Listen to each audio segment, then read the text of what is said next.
Em nome do Pai, do Filho e do Espírito Santo. Amém. Amados irmãos, queridas irmãs, louvado seja nosso Senhor Jesus Cristo, para sempre seja louvado. Hoje, dia 16 de fevereiro, sexta-feira, depois de termos celebrado quarta-feira de cinzas, ou seja, sexta-feira depois de cinzas. E tenho uma grande alegria de convidar você, convidar sua família, para juntos partilharmos a palavra de Deus nesse início de tempo quaresmal, nesse início desse grande retiro, o qual nos preparamos para celebrar com grande júbilo a Páscoa do nosso Senhor Jesus Cristo. Hoje iremos refletir o Evangelho de Mateus, no capítulo 9, versículos 14 e 15. O Senhor esteja convosco, Ele está no meio de nós. Proclamação do Evangelho de Jesus Cristo, segundo Mateus. Glória a vós, Senhor. Naquele tempo, os discípulos de João aproximaram-se de Jesus e perguntaram: por que razões nós e os fariseus praticamos o jejum, mas teus discípulos não? Disse-lhe Jesus: por acaso os amigos do noivo podem estar de luto enquanto o noivo está com ele? Dias virão em que o noivo será tirado do meio deles. Então sim, eles jejuarão. Palavra da salvação, glória a vós, Senhor. Amados irmãos, queridas irmãs, os discípulos de João, atrelados ao dos fariseus, ficavam incomodados com o comportamento dos discípulos de Jesus no tocante à prática do jejum. Ao supervalorizar esse ato de piedade, imaginavam estar dando mostra de santidade e de seriedade de vida. Não acontecendo o mesmo com o grupo de Jesus, concluímos assim faltar-lhe profundidade. Então, quiçá, ou seja, os considerasse assim, eles consideravam leviano e desregrado.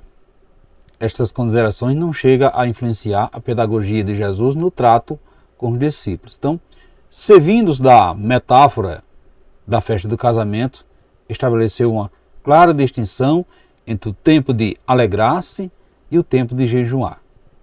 O primeiro corresponderia ao tempo da sua presença, ou seja, da presença de Jesus, qual um noivo junto dos que escolheram para estar consigo. Seria o tempo de festejar, o tempo de comemorar, de desfrutar uma presença tão querida. O segundo, de respeito ao tempo da sua ausência, a ser consumada por meio da morte de cruz. Caros irmãos, queridas irmãs, figurativamente seria o tempo da ausência do noivo, no qual todos se prepararam para sua chegada e se priva de alimentos em vista do banquete que será oferecido. Portanto, os discípulos não jejuavam simplesmente pelo fato de ter ainda Jesus junto de si. O tempo em que o esposo lhe será tirado estava se aproximando. Aí sim, o jejum seria uma exigência em vista de preparar-se para acolher a segunda vinda do Senhor. Então perceba que os três evangelistas sinóticos apresentam essa narrativa do questionamento aos discípulos de Jesus sobre o jejum. Então veja que Cristo veio ao mundo também para nos ensinar a dar sentido a todas as nossas ações. No Evangelho de hoje, ele nos orienta a como praticar os atos religiosos de coração e não por obrigação.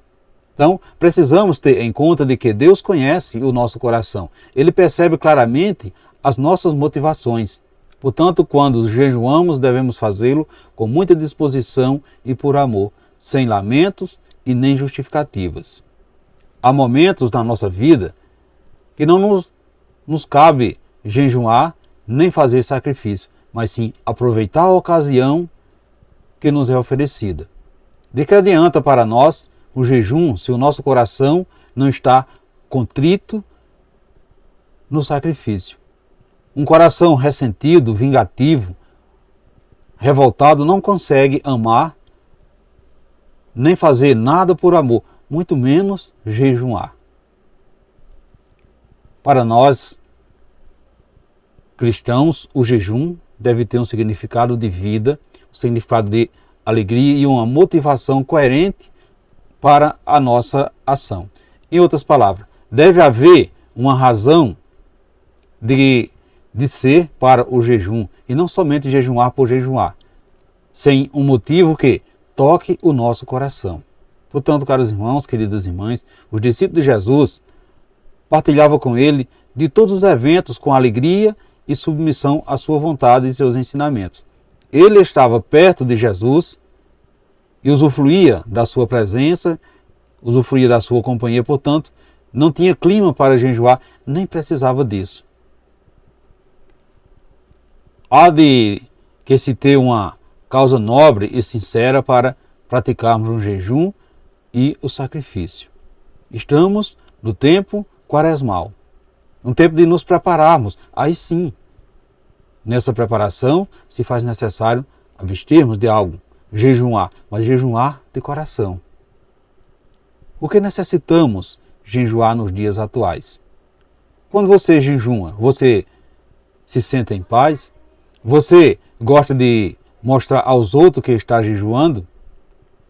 Se pergunte hoje, o que Jesus acha do seu jejum? Você é uma pessoa que sabe curtir o momento presente como um presente de Deus? Reflita isso nesse dia de hoje, amados irmãos, queridas irmãs, para que possamos assim termos essa profunda preparação nesse período quaresmal que iniciamos, nos preparando para celebrarmos a Páscoa do Senhor. E peçamos ao Pai que desejamos prepararmos bem para a celebração da Páscoa, tempo de reencontro com o ressuscitado, e que o nosso jejum possa nos dispor do melhor modo possível para este momento. Assim seja. Amém. Portanto, meus irmãos, queridas irmãs, desejo a todos vocês uma santa e abençoada sexta-feira, e que desça sobre todos vós a bênção desse Deus que é todo-poderoso, Ele que é Pai, Filho e Espírito Santo. Amém. Desejo a todos vocês um frutuoso tempo quaresmal e fiquemos sempre na paz que vem do nosso Senhor Jesus Cristo. Amém.